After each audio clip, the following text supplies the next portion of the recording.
Bismillahirrahmanirrahim. Assalamualaikum warahmatullahi ta'ala wabarakatuh. Dan salam sejahtera.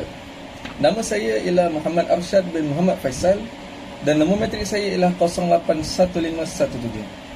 Saya akan membentangkan berkenaan pengenalan antara topik kami. Sebagaimana kita tahu, ilmu muqaranah al-adyan merupakan satu bidang ilmu yang membincangkan perbezaan ataupun perbedaan antara agama-agama dunia secara ilmiah dan dari sudut sejarah, kitab suci, kepercayaan, ibadah, falsafah kehidupan. Bidang ini berperanan penting dalam membantu masyarakat memahami persamaan dan perbezaan antara agama-agama yang wujud di dunia ini, di samping memupuk sikap toleransi serta hormat menghormati antara agama penganut agama yang berbeza. Pada perbincangan kita pada kali ini, kami akan membawa ataupun membincangkan ataupun memperkenalkan berkenaan agama Hindu, yang di mana agama Hindu ini antara agama yang mempunyai ramai penganutnya di dunia ini. Termasuklah di dalam Malaysia ini, sebagaimana kita tahu, antara ramainya penganut antara agama yang selepasnya Islam, ramainya penganut di Malaysia ini adalah Hindu.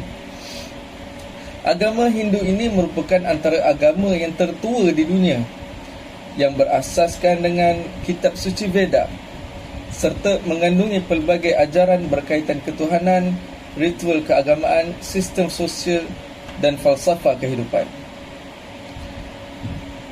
Dan sebagaimana kita tahu, agama Hindu ini berlatar belakangkan dengan kerajaan ataupun negeri India. Sehubungan dengan itu, perbincangan kita pada kali ini akan menerangkan ataupun akan berkait dengan sebagaimana interview ataupun soal jawab antara kami dan penganut agama Hindu berdasarkan beberapa aspek utama seperti asal usul kitab, struktur kandungan kitab dan lain-lain. Itu sahaja daripada saya. Assalamualaikum warahmatullahi ta'ala wabarakatuh. Bismillahirrahmanirrahim. Assalamualaikum warahmatullahi ta'ala wabarakatuh. Nama saya Muhammad Adam Haris bin Mustafa, nombor matrik 081909. Dalam kajian ini, terdapat 3 objektif utama yang ingin dicapai bagi memahami agama Hindu dengan lebih mendalam. Objektif yang pertama ialah mengenal pasti kepercayaan utama dalam agama Hindu. Agama Hindu merupakan antara agama tertua di dunia dan mempunyai pelbagai kepercayaan yang menjadi asas pegangan penganutnya. Melalui kajian ini, kami ingin memahami konsep-konsep penting dalam agama Hindu seperti kepercayaan terhadap Tuhan, karma, dharma, kelahiran semula atau reinkarnasi, serta matlamat kehidupan menurut ajaran Hindu. Dengan memahami kepercayaan ini, kita dapat mengetahui bagaimana ia membentuk pemikiran dan pegangan hidup masyarakat Hindu. Objektif yang kedua pula ialah mengkaji amalan ibadat yang diamalkan oleh penganut Hindu dalam kehidupan seharian. Setiap agama mempunyai bentuk ibadat dan amalan tersendiri yang mencerminkan kepercayaan mereka. Oleh itu, kajian ini meneliti beberapa amalan keagamaan yang biasa dilakukan oleh penganut Hindu seperti sembahyang di rumah dan kuil, upacara keagamaan, sambutan perayaan serta amalan-amalan lain yang menjadi sebahagian daripada kehidupan mereka. Kajian ini juga membantu kita memahami kepentingan ibadat dalam mengukuhkan hubungan penganut Hindu dengan agama dan kepercayaan mereka. Seterusnya, objektif yang ketiga ialah mengetahui perkembangan agama Hindu di Malaysia serta pengaruh ajarannya terhadap cara hidup dan nilai masyarakat Hindu. Agama Hindu telah berkembang di Malaysia sejak dahulu lagi melalui pelbagai faktor, antaranya ialah perdagangan, penghijrahan dan sebagainya. Oleh itu, kajian ini bertujuan untuk melihat sejarah perkembangan agama Hindu serta bagaimana ajarannya mempengaruhi budaya, adat resam, nilai kekeluargaan dan kehidupan sosial masyarakat Hindu di negara ini.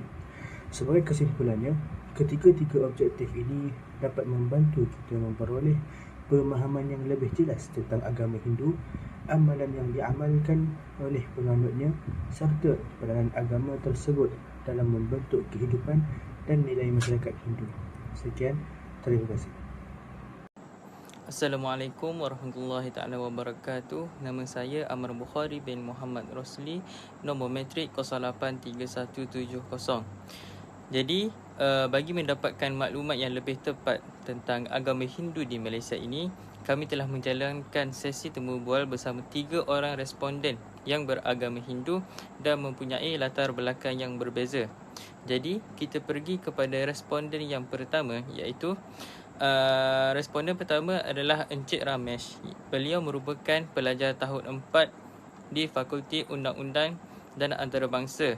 Jadi pemilihan beliau ini sebagai responden membolehkan kami memperoleh pandangan yang lebih mendalam berkaitan kepercayaan dan amalan agama Hindu daripada perspektif seorang pelajar universiti yang mempunyai pengetahuan akademik. Untuk responden yang kedua pula adalah responden kedua adalah Cik Pridik Pen yang berasal daripada Selangor dan beliau merupakan pelajar daripada Fakulti Pengurusan dan Ekonomi, iaitu kos accountant.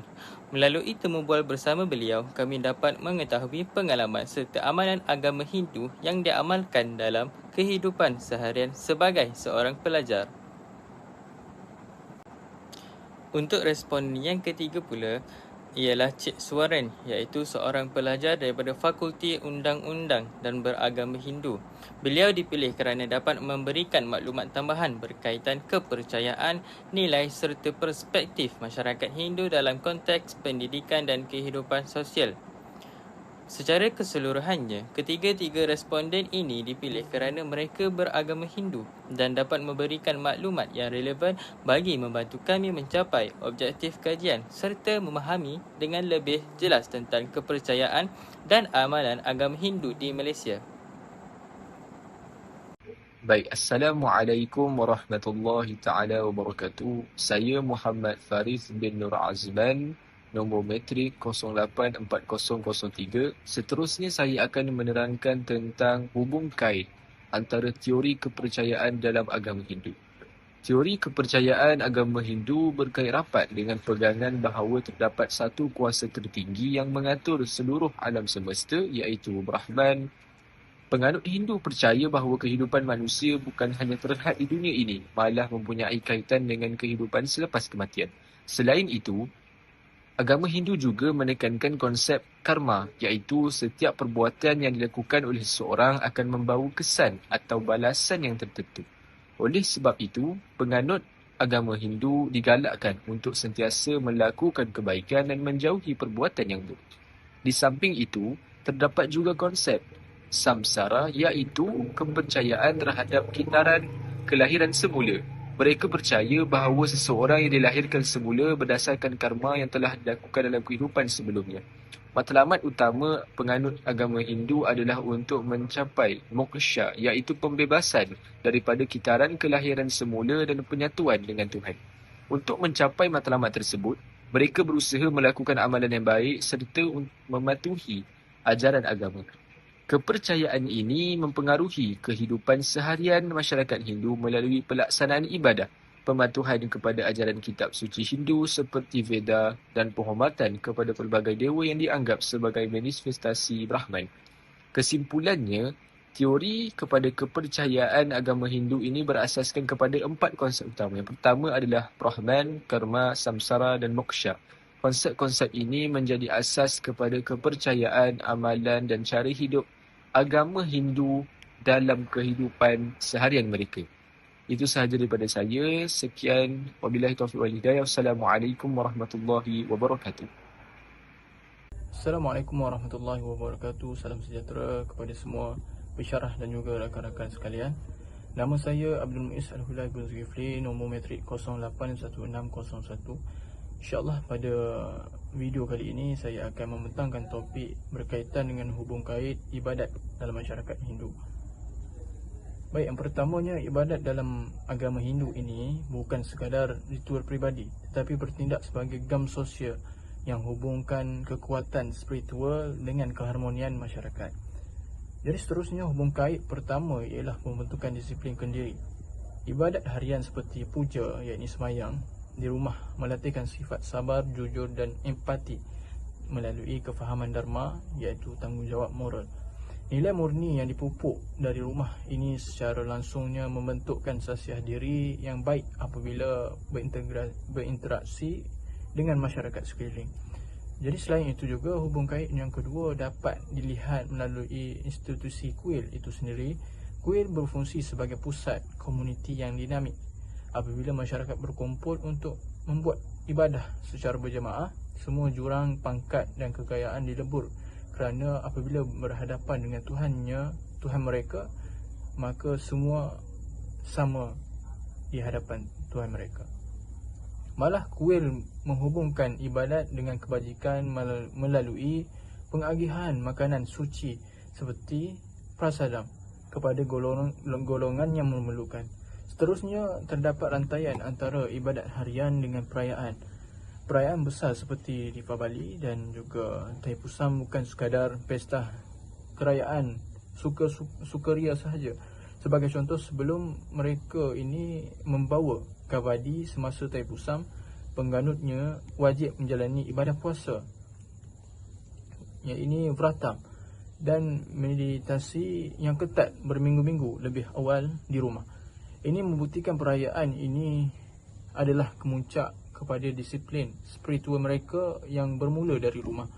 Akhir sekali, ibadat menjadi medium pengekalan warisan melalui amalan ritual, etika, menghormati orang tua dan permakaian mengikut tradisi mereka sejak daripada dulu seperti sari dan dhoti.